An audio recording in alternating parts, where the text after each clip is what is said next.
Let me ask you something. Have you ever been in a meeting where someone spoke and the entire room went silent? Not because they were the loudest person there, not because they had the fanciest job title, but because when they opened their mouth, people just listened. The dark psychological trick that makes anyone listen to you. Meanwhile, you're over here with genuinely good ideas, speaking clearly, making valid points, and it's like you're invisible. People talk over you. They check their phones. They nod politely and then immediately forget what you said. What's the difference between you and that person who commands attention effortlessly? It's not charisma. It's not confidence. It's something way more specific and, honestly, a bit manipulative. But it works every single time. Let me show you what I'm talking about. The pattern. Interrupt. Breaking their autopilot. Here's what most people don't understand about communication. Nobody is actually listening to you. I know that sounds harsh, but it's true. The average person's mind wanders every 6 to 10 seconds during a conversation. They're thinking about lunch, they're replaying an argument from yesterday, they're planning what they're going to say next. Your words are just background noise. This is where the dark psychological trick comes in. It's called a pattern interrupt, and it's based on a simple truth. The human brain pays attention to things that violate expectations. Think about it. You're walking down a familiar street and suddenly someone drops a glass behind you. What happens? Your attention snaps to it immediately. Your brain was on autopilot following a predictable pattern, and then, bam, something unexpected happened. That sudden shift forces your brain into high alert mode. You're fully present, fully focused. That's exactly the state you want people in when you're speaking. How this actually works. Let's break down what makes someone stop and actually listen to you. First, you need to understand that most conversations follow predictable patterns. Someone asks how you are, you say, "Good, how are you?" Someone starts a presentation with, "Thanks for being here today. I'm excited to talk about..." Your brain knows these patterns so well that it can basically tune out and still follow along. But when you violate that pattern, when you say or do something unexpected, you hijack their attention. Their brain has to engage because it can't rely on autopilot anymore. Here's a real example. Normal opening for a presentation. "Good morning, everyone. Today, I'll be talking about our Q3 sales strategy, pattern interrupt version. We're about to lose our biggest client. Let me tell you why and what we're going to do about it." See the difference? The second one yanks you out of conference room zombie mode. You're leaning forward. You want to know more. That's the power of breaking the pattern. The silence weapon. Now, here's where it gets really interesting, and honestly, a bit manipulative. One of the most powerful pattern interrupts you can use is strategic silence. Most people are terrified of silence in conversation. Someone stops talking, and within 2 seconds, someone else jumps in to fill the void. It's uncomfortable, awkward, so we all rush to make it go away. But here's what happens when you're the one person in the room who's comfortable with silence. You become the most powerful person there. Try this. Next time you're in a conversation or meeting, make your point, then stop talking. Don't fill the silence. Don't add nervous qualifiers like, "Does that make sense?" Or, "So, yeah, anyway." Just stop and wait. What happens is fascinating. The silence creates tension. That tension becomes uncomfortable. And humans will do almost anything to relieve discomfort, including actually processing what you just said and responding thoughtfully instead of just waiting for their turn to talk. Politicians and trial lawyers use this constantly.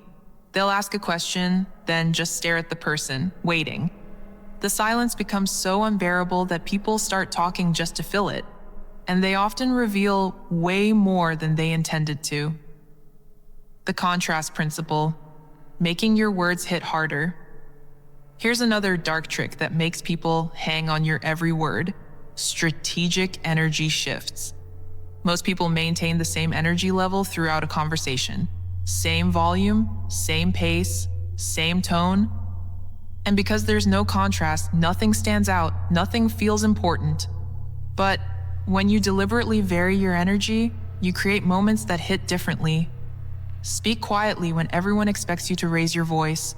This forces people to lean in and focus. Pause dramatically before your most important point. Speed up when you're giving background information, then slow way down when you reach the critical insight. Steve Jobs was a master at this. Watch any of his product launches. He'd build up energy and excitement, then suddenly drop his voice to almost a whisper when revealing the key feature. and one more thing, became legendary because of the energy shift that came with it. The psychological principle here is simple. Contrast creates emphasis. When everything is emphasized, nothing is emphasized. But when you have valleys, the peaks feel like mountains. The assumptive close, bypassing their defenses. Now, let's talk about something salespeople have known for decades, but most people never use in regular conversation: the assumptive close.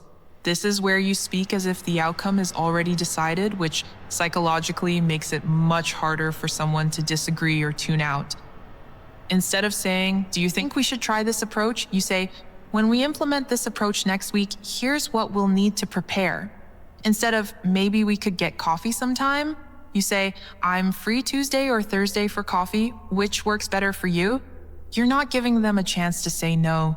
You're moving past that decision point and forcing their brain to engage with the next step. It's manipulative, absolutely, but it's also incredibly effective at making people listen and respond instead of dismissing you. The authority bias hack. Here's something that feels unfair, but is backed by decades of research. People listen to perceived authority, even when that authority is completely manufactured. In the famous Milgram experiments, people were willing to administer what they believed were dangerous electric shocks to strangers simply because a guy in a lab coat told them to. The lab coat created perceived authority, and that authority made people comply with instructions they knew were wrong. You can use this without being unethical. How? By borrowing authority from credible sources.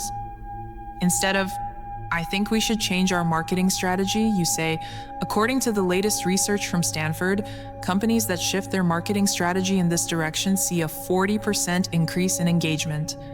You're saying essentially the same thing, but now you've anchored it to an authority source. People's brains are wired to pay more attention to information that comes from credible authorities, even when it's you delivering that information.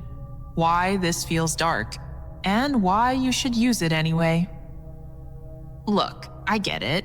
Everything I've just described feels manipulative. And it is. You're deliberately using psychological tactics to influence how people respond to you. But here's the thing. Other people are already using these tactics on you.